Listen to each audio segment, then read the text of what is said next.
Hello students, today we are going to discuss a question. This is based on your quantum number. As you know, we have to study four quantum numbers, that is n, l, m and s. N is your principal quantum number, l is your azimuthal quantum number, m is your magnetic quantum number and s is your spin quantum number. Okay. Your n shows that in which cell your electron is present, and L shows which subcell your electron is present, and M gives you orientation of the that orbital, and S gives you spin of that electron. This is plus 1 by 2 and minus 1 by 2. Okay, so let's see. uh, so the question is, give the correct order of initial true and false for the following statements. Okay. So the first statement is number of electrons having L equals to 0. Means we have to say that number of electrons having L equal to 0 is 10 in PD. Means we have to find that how many electrons having L equals to 0 in palladium electronic configuration. Okay. So let's start. As you write according to the offer rule, what do you write? 1s2, 2s2, 2p6, 3s2, 3p6, 4s2, 3d10, 4p6, 5s2 and 48. But palladium is an exception case. What happened here? The two electrons of 5s2 get excited and jump in this 4d orbital. And what happened? These two electrons, 1, 2, 3, 4, 5, 6, 7, 8. Okay, as you can see, if this orbital get two more electrons, these get fully filled and get highly stable. So these two electrons sacrifice themselves and get excited to complete the d subcell, and the electronic configuration now becomes, the new electronic configuration becomes your 5s 0 as to get excited from here, and 4d 10. Okay, so now we see that how many electrons having L equals to 0. Okay, so as you know that the value of S we used to take 0, P value is 1, D value is 2 and F value is 3 and so on. Okay, so let's see how many S subcells are there. Okay, so first we see there is 1s2, so we have 2, then 2s2 again 2, then 3s2 again 2, then 4s2 again 2, and as you can see the 5s2 is not right now. Okay, it get vanished because it get excited from here. So totally we have 2 plus 2 plus 2 equals to 8, L equals to 0 value. So first statement is your false. Okay, and now come to the second question. The value of Z effective for 3D electron of Cr and 3D electron of manganese. Okay? And it's same as number of electron in D subcell of chromium and manganese. Okay? So we have to tell about the Z effective value. So okay. So first write down the electronic configuration of Cr and Mn. Okay. So Cr is your 24. Okay. We write as argon is your 18, then forest 1 and 3d 5. This is also an exception. Okay, and about manganese is your 25. Okay, we will write it is as argon forest 2 and 3d 5. Okay, as you can see, there is only one electron in subcell S1 subcell, sorry, S subcell, and here is two electrons in H subcell. Okay, so the number is changing, so the Z effective will also change. Okay, because we have to take here 2 in, sorry, 1 into 0.85, and we will take the value of S is 2 into 0.85. Okay, so this statement is also false, as number of electrons in S subcell is changing, your Z effective will also change. Okay, so next coming into the, if I were you, if I will find the two statements are false, I will directly go to the D option and I will tick the question. Okay, but if you want to sure yourself that we are not doing any problem. Then we will also check the third statement. The third statement is multiplicity of Fe is equal to that of Ni plus 2. Okay. So for that you have again write the electronic configuration of Fe. Fe is your 26. So what do you write?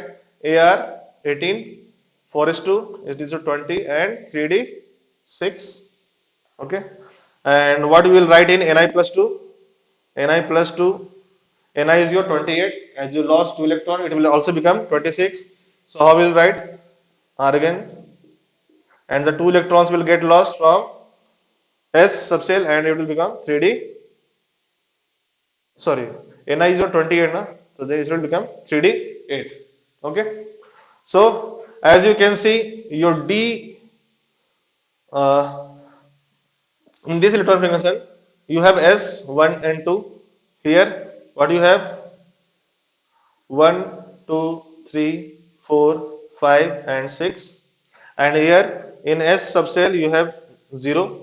Okay, it means blank. And in D, what you have? 1, 2, 3, 4, 5, 6, 7, 8. Okay, how we calculate multiplicity? Okay, so multiplicity formula is your 2s plus 1. Okay, and S is your number of unpaired electrons. And how we calculate that?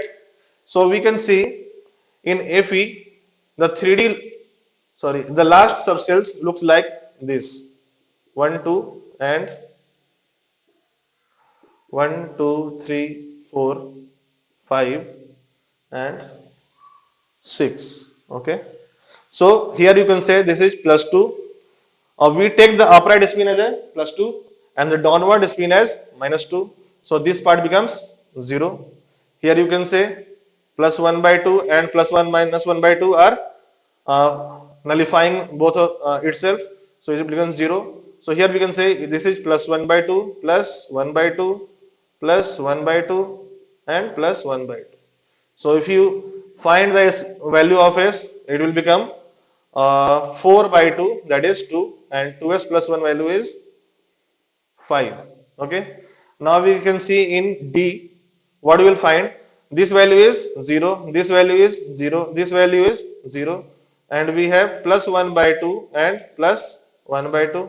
It will becomes 2 by 2 and it will becomes 2. So 2s plus 1 value becomes 2 into 1 plus 1, that is 3.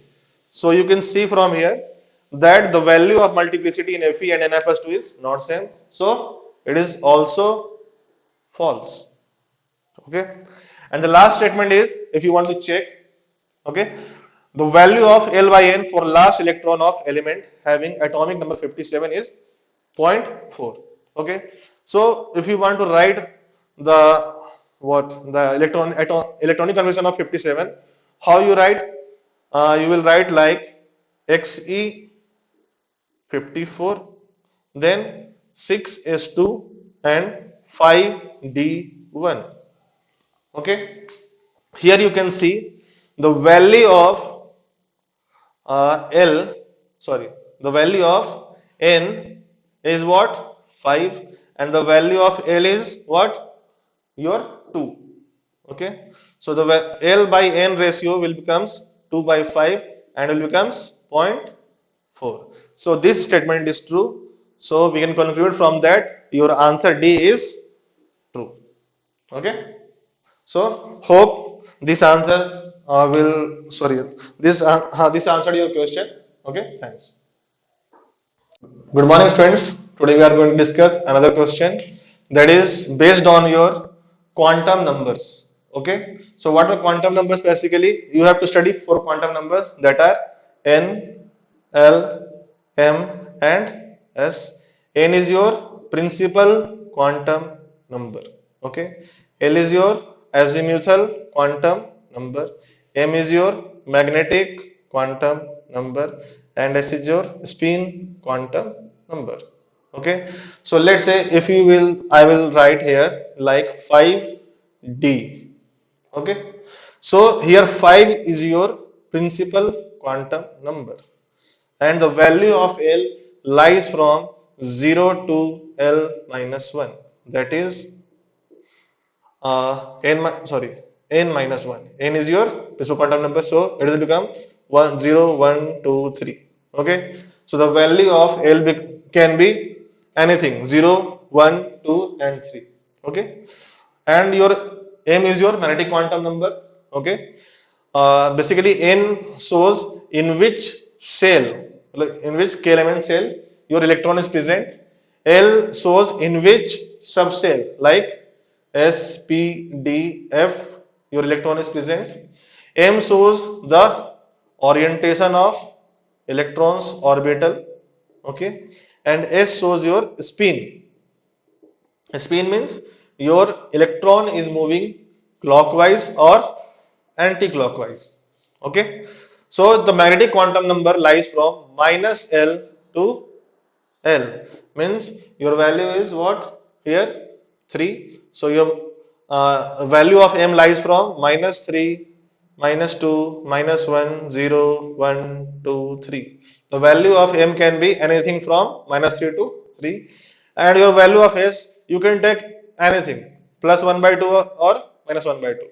From these two you can take any one. Okay, because you never know that electron is moving in which direction. Okay, nobody knows that. Okay, so we can only approximate that. Okay, so what is the question is the correct set of quantum numbers for the last electrons of Na plus is. Okay, so if you write the electronic configuration of Na is your 11, atomic number is 11. So how we will write 1s2, 2s2, 2p6 and 3s1. Okay, 2 to 4, 4 plus 6 10 plus 1 11. Okay, but here you have given Na plus. Na plus means there is a loss of one electron. Okay, so we have to minus 1 electron, 1s2, 2s2, 2p6 and there is 3s0. Okay, so it will become 3s0. Okay, so you have asked the correct set of quantum numbers for the last electron of Na plus. So the last electron is your 2p6. Okay, and here what we take here, as you can see the value is 0 1 2 3. 0 resembles indicates S, 1 indicates P, 2 indicates D and 3 indicates F. So here you can see the value of N is 2. As you find the value of N equal to 2, you have only one option, that is D. You can tick, or you can check further that the value of P is what? 1. Okay, and the value of M can be from minus 1 to sorry minus 1 to 1, minus 1 comma 0 comma 1. You can see the value is 0 also there. Okay, so this one is also true, this one is also correct, this one is also correct. Okay, now come to spin quantum number. As you told earlier, we can take anything plus 1 by 2 or minus 1 by 2, so there is no confusion about S, so this one is also true. Okay, so our D option is the correct answer. Hope this answered your all questions. Thank you, friends. Today we are going to discuss a question based on your chemical bonding, and basically we have asked about sulfuryl chloride.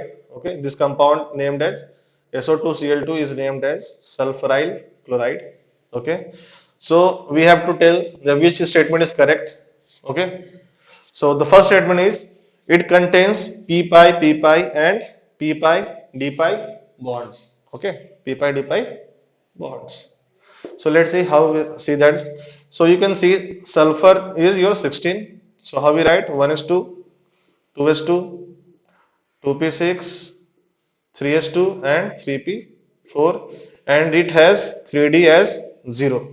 Okay, it has empty 3d orbital. Okay, so write this in this way 1 2 3 4, and your 3d is totally empty. Okay, and 3s is also here. Okay, so uh, wait, so how what we can see for making of bond, okay, we need what? An half filled orbital.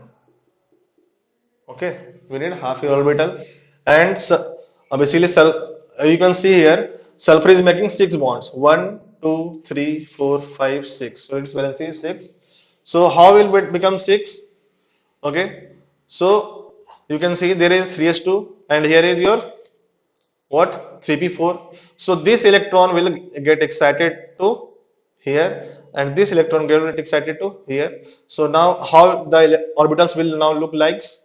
It will look 1 1 2 3, and here it will looks 1 2. Okay, so now we have 1 2 3 4 5 6 6 half filled orbitals that we will use for making what, bonds. So what they will make, they will make p pi bonds with oxygen and chlorine, and they will make p pi and d pi bond with chlorine and oxygen. So your first statement is true. Okay, this will is true. And now coming to second, it has a regular tetrahedral geometry. As we can see, how we find geometry. For geometry, we have to calculate sigma bonds plus lone pair. Okay, so sulfur valency is 6. So now count 1 sigma bond, 1 sigma and pi. So 1 and 1, 2 sigma, 3 sigma and 4 sigma. 4 sigma plus 0 lone pair. So it will come 4, and 4 means sp3. And if it is come sp3 without any lone pair, then its structure will what? Tetrahedral. So second statement is also true. Now come to the third. The third way is theta 1 is greater than theta 3. Okay. So see here what we are saying, that we know, what do we know, that lone pair repulsion is greater than lone pair bond pair repulsion, and it is greater than bond pair repulsion. Okay, so here we can see that theta 1 is 120 degree, and how it looks like, oxygen has two lone pair, here it is also two lone pair, and it is double bond. Okay, so you can see we have to estimate the third theta 3. Okay, how we will estimate? The first, you can see theta 1 is 120. It is 120 when the angle is in between double bond, and here you can see there it is four lone pairs. Okay, and we can either see that in between single bond the angle is triple 1 degree. So here you can see there is double bond and single bond. Okay, here is double bond, here is single bond, and here is double bond and single bond. So we can see that theta 1 is the greatest one, and theta 2 is the smallest one, and theta 3 will lie in between theta 1 and theta 2. Okay, so we can say that from here that theta 1 is greater than theta 3. So this is also true. And the last statement is plane which contains maximum number of atom is 4. Okay, so this is your tetrahedral structure. Okay, this is your tetrahedral structure. So maximum 3 electrons can be in same plane. One have to be upside or downside of the plane. So the fourth statement is your false. It means your first, second and third statement is true. Hope this answer your all questions. Okay. Thank you.